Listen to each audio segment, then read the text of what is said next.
Maadjong adlaw! Hi kayas! Adeva! Welcome to Tops of Cebu! Bito gayas, so for today's video, madini pag-adto na mo sa Tops of Cebu. Of course, sa Cebu City gayas. And first time na mo nakaani gayas, na-amaze gadjug ko sa lugar kay grabe ka nice, grabe ka luag.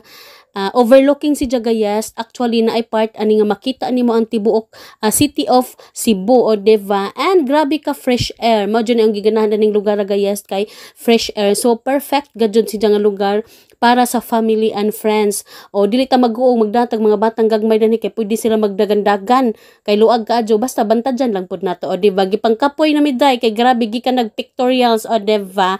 So after adto nanuroy mi kay nangita mig pwede may snackan o diba mao ni nakalamian hang lugar Gayas kay di ta gutumon kay nay daghang cafeteria, nay daghang restaurant kung kanang gusto na mo makaon o diba daghan si jang baligya Gayas, daghang pagkaon, budget na lang ang wa.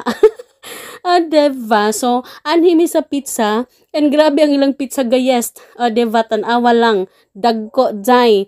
Diba? Dili mahurot ang isa ka round kay ang slice good for 2 to 3 persons. Diba?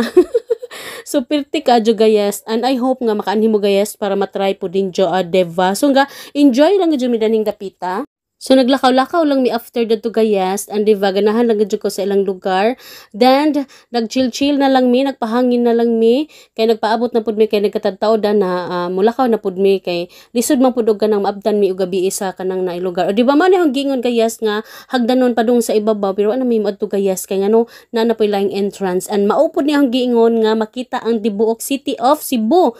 Diba, nice na dyan kagabi Gayas kay ang suga man god. Diba, thankful gud ko Gayas sa usa ka person nga maoy hinungdan nga nakaanimi, maoy hinungdan nga nakasuroy mi aning dapita kay dili tungod ni Jad di jud mi makaanhi, and kay baw na si Ja kung kinsa si Ja. Thank you so much, and more to Gayas. Thank you for watching. Buyers.